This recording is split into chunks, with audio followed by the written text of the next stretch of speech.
প্রিয় শিক্ষার্থী, আসসালামু আলাইকুম ওয়া রাহমাতুল্লাহি ওয়া বারাকাতুহু। আজকে তোমাদেরকে আমি কমপ্লেক্সের আরেকটি ফর্ম শেখাবো, সেটা হচ্ছে পর্যন্ত আর না পর্যন্ত। এরকম কথাতে নেগেটিভ সেন্সে না পর্যন্ত। টিল আনটিল, টিল আর আরেকবার হবে আনটিল। বানানটা খেয়াল রাখো, আনটিলে কিন্তু একটা এল হয় আর টিলে আবার ডাবল এল। টিলে ডাবল এল, আনটিলে একটা এল, এটাকে খেয়াল রাখতে হবে। স্পেলিংটা কিছুটা যেন ভুল করে ফেলো না।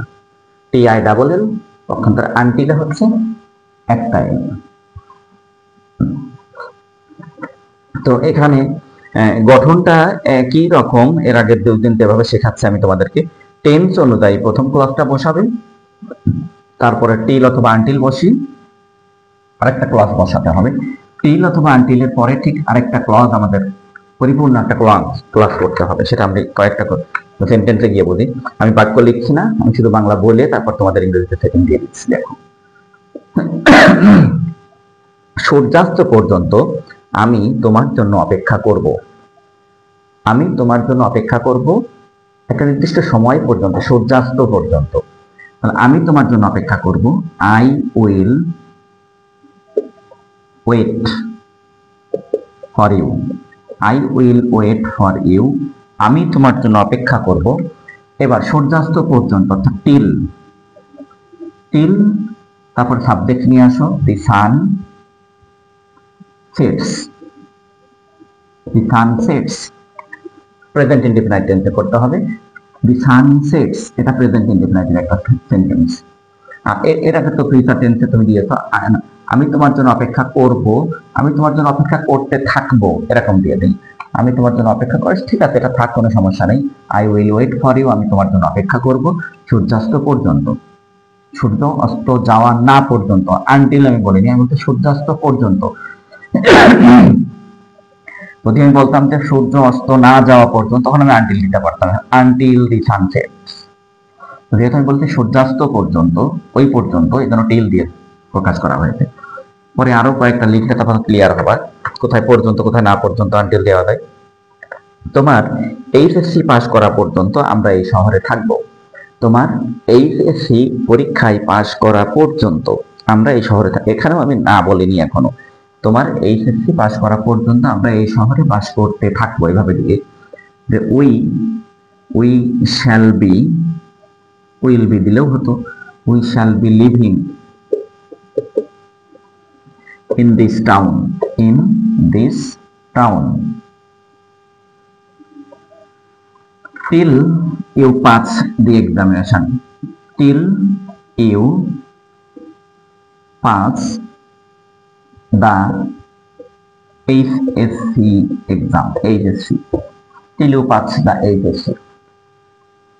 ভালো করে খেয়াল করো, টিলের পরেও তোমাকে একটা ক্লাস তৈরি করতে হয়েছে, you pass the HSC exam, অর্থাৎ ইউ সাবজেক্ট নিয়ে এসে তারপর ভাগ নিয়ে এসো, পাঁচ টেন্স অনুযায়ী নিয়ে আসছো। এখানে যখন ফিউচার টেন্স যখন থাকতেছে পাশে, তখন তুমি পাশে প্রেজেন্ট ইনডিফিনাইট টেন্সে করলে সেটা সুন্দর হয়, সেটাই করতে হয়।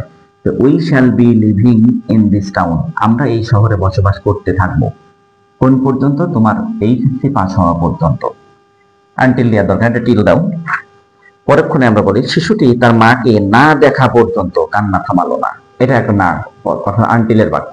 শিশুটি তার মাকে না দেখা পর্যন্ত তার কান্না থামালো না। কিভাবে নিয়ে আসতে হবে দেখো, মানে শিশুটি কান্না থামালো না, এটুকু আগে নেগেটিভ করে নিতে হবে যে দি বেবি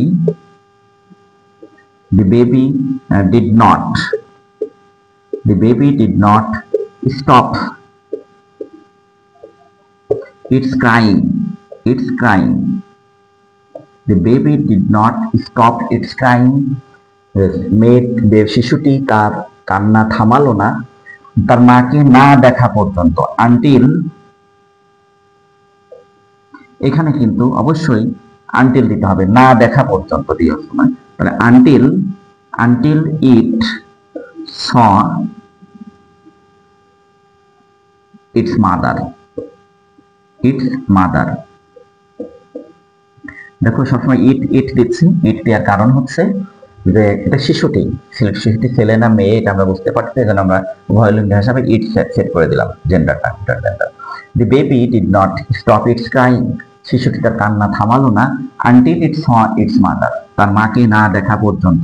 এখানে যেহেতু ডিড নট আছে তাই তুমি এখানে স পাস্ট টেন্সে করেছো, পাস্ট টেন্সে ক্লাসটা করতে গিয়ে আমাদের এইটা আগে নিয়ে আসতে হবে সাবজেক্টটা শিশুটি, তারপরে স ইটস মাদার, তার মাকে না দেখা পর্যন্ত। ভালো করে খেয়াল করো, পরে fill in the blanket completing সেন্টেন্সে যাবো আমরা। ছবিটি সম্পন্ন না করা পর্যন্ত সে বাড়ি ফিরলো না। আরেকটা সেন্টেন্স পরে বলছি, ছবিটি সম্পন্ন না করা পর্যন্ত সে বাড়ি ফিরলো না। না করা, এটা নেগেটিভে বলছি আমি, না করা পর্যন্ত সে বাড়ি ফিরলো না। সে বাড়ি ফিরলো না এটুকু আমাদের main clause. He did not return, he did not return home. এটা আনটিল দি, না করা, না সম্পন্ন পর্যন্ত, একটা এল দিবা, বারবার বলতেছি বানানটা খেয়াল রাখো। হি did not return home until, subject নিয়ে আসতে হবে, একটা ক্লজ তৈরি করতে হবে, until he completed the picture. কোন একটা জায়গায় গিয়ে সে একটা ছবি আঁকা শুরু করেছে, এখন ছবিটা কমপ্লিট না করা পর্যন্ত সে বাড়ি ফিরলো না, এটাই বলা হচ্ছে। He did not return home, সে বাড়িতে ফিরলো না, আনটিল হি কমপ্লিটেড। এই আনটিলের পরে তুমি একটা পুরো সেন্টেন্স তৈরি করলে, পুরো একটা সাবজেক্ট দিয়ে, মূল ভার্ব দিয়ে, পাস্ট টেন্স দিয়ে, সেটা যেহেতু এদিকে পাস্ট টেন্স আছে, হি did not return home until he completed the picture.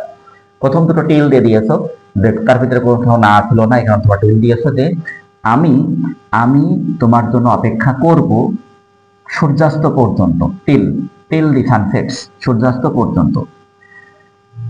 We shall be living in this town, আমরা এই শহরে বসবাস করতে থাকবো তোমার পরীক্ষায় পাশ করা পর্যন্ত, তোমার এসএসসি পরীক্ষা পাশ পর্যন্ত আমরা এই শহরে বসে, জন্য পর্যন্ত বলে তুমি টিল দিয়েছো। কিন্তু নিচের দুটো আমি এভাবেই সেট করেছি যে শিশুটি তার মাকে না দেখা পর্যন্ত তার কান্না থামালো না, শিশুটি কান্না থামালো না, না পর্যন্ত, কোন পর্যন্ত, তার মাকে দেখা না পর্যন্ত। আর পরেরটা হচ্ছে সে বাড়িতে ফিরলো না কোন পর্যন্ত, ছবিটা শেষ না করা পর্যন্ত। অর্থাৎ যখন নেগেটিভ সেন্স আসবে তখন তোমার এই আনটিল কথাটা সেট করতে হবে, আর যখন পজিটিভ হচ্ছে তখন তুমি টিল দিয়ে রাখতে পারতেছো। এটাই হচ্ছে টিল আনটিলের পার্থক্য। আর মেইন চাওয়া হচ্ছে আমাদের তোমার এই টিল অথবা আনটিলের পরে গিয়ে একটা ক্লজ তৈরি করতে হবে। সেন্টেন্স এর আগের দিনে তুমি শিখেছো বিকজ অফ এবং ইনস্পাইট অফ এর সময় কি, ইনস্পাইট অফ এর পরে একটা পজিটিভ কেস দিয়ে তারপরে নাউনটাকে অ্যাডজেক্টিভটাকে নাউন করে সম্পন্ন করেছো। বিকজ অফ বা ইনস্পাইট অফ একইভাবে শিখাইছি যে ইনস্পাইট অফ এর পরে তোমাকে একটা পজিটিভ কেস নিয়ে আসতে হইতে, সেই হিজ বা হার, দেয়ার, আওয়ার এরকম, তারপরে যে আমরা অ্যাডজেক্টিভটা নাউন করেছি। কিন্তু এখানে কিন্তু এরকম না, এখানে টিল অথবা আনটিল দিয়ে তোমাকে সাবজেক্ট নিয়ে এসে তারপরে মেন ভার্বটা দিয়ে অবজেক্ট দিয়ে একটা ক্লজ তৈরি করতে হচ্ছে। এটাই পার্থক্য টিল আর টিলের। আমি আরো দুটো সেন্টেন্স এখানে বোঝাই, তারপরে যে আমরা কমপ্লিটিং সেন্টেন্সে যাই। এটা খুব ভালো একটা নিয়ম, এই নিয়মটাও তোমাদের আসা খুব স্বাভাবিক। টিল আনটিল এগুলো এসএসসি থেকে শুরু করে ইন্টারমিডিয়েট, অনার্স, অ্যাডমিশন টেস্ট পর্যন্ত টিল আনটিলের সুব্যবহার থাকে, তো ভালো করে খেয়াল করে রাখবো। তাকে না দেখা পর্যন্ত তার মা এটা করবো না, এটা আমি দিয়েছি এখন। তাকে না ডাকা পর্যন্ত সে আসবে না, তাকে না ডাকা পর্যন্ত সে আসবে না, দুটোই নেগেটিভ বলতেছি আমি। একবার বলছে না ডাকা পর্যন্ত, আবার সে আসবে না, এটা নেগেটিভ আনটিল দিয়ে করবো আমরা নিশ্চিত। কিভাবে দেখো, যে তাকে না ডাকা পর্যন্ত সে আসবে না, তাহলে হি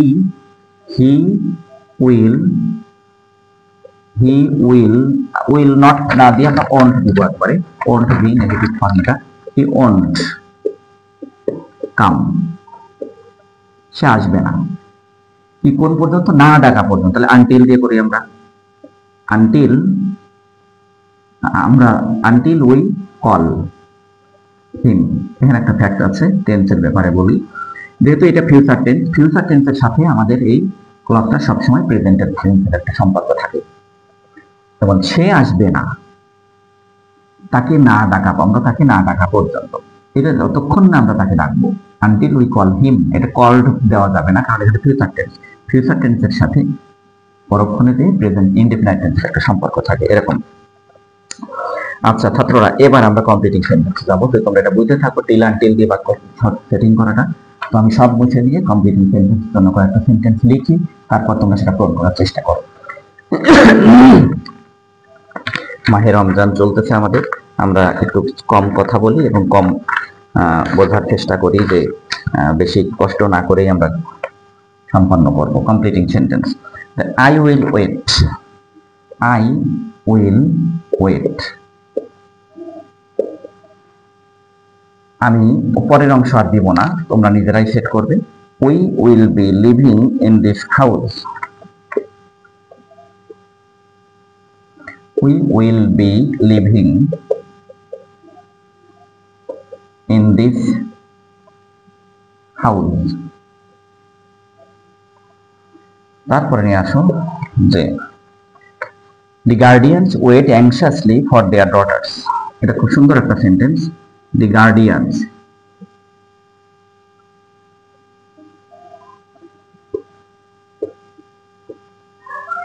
the guardians wait anxiously, Anxiously, the guardians wait anxiously for their daughters,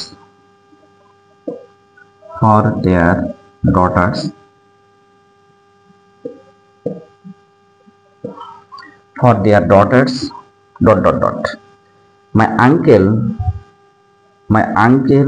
were living together, my uncles were living together, ...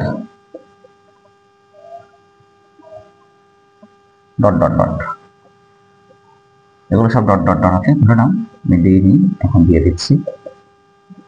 তোমাদের পূরণ করতে হবে, টিল আনটিল দিয়ে পূরণ করো, কোনো কমা টমা কিন্তু দেওয়া যাবে না এই অংশে। আই উইল ওয়েট, আমি অপেক্ষা করব।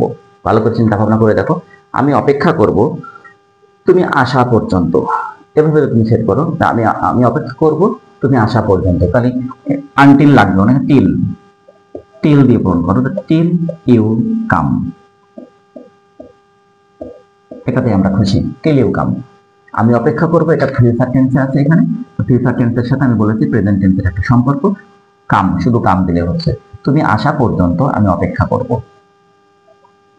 পরের সেন্টেন্সটা, we will be living in this house. আমরা, এটা কমা মনে হচ্ছে না, ডট ডট, যে আমরা এই বাড়িতে বাস করতে থাকবো তোমার বাবা বাড়ি ফেরা পর্যন্ত। বাবা বিদেশে থাকে, ধরে নাও বলা হচ্ছে যে বাবা বিদেশে আছে, তো আমরা এই বাড়িতে বসবাস করতে থাকবো আমার বাবা বাড়ি ফেরা পর্যন্ত। হ্যাঁ, ফেরা পর্যন্ত না, ফেরা পর্যন্ত দিই আমরা, till my father Returns home,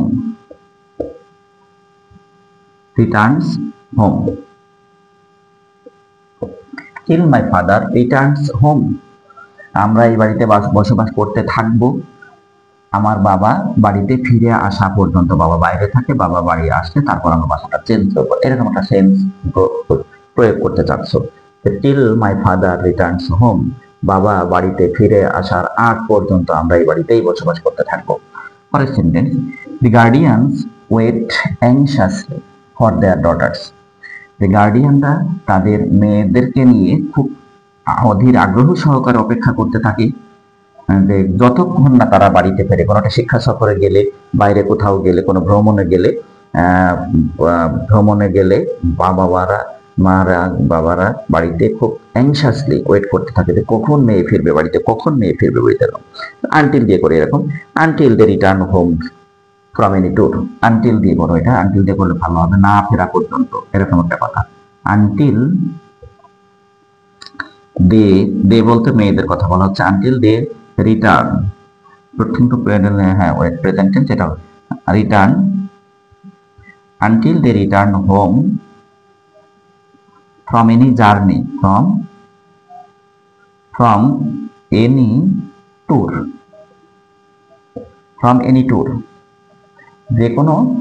যে কোনো ট্যুর থেকে, সফর থেকে না ফেরা পর্যন্ত। কোন একটা সফরে গেলে সেই সফরটা থেকে ফিরে না আসা পর্যন্ত পিতামাতারা অ্যাংশাসলি ওয়েট করতে থাকে। কখন মেয়ে আর বাড়িতে ফিরবে।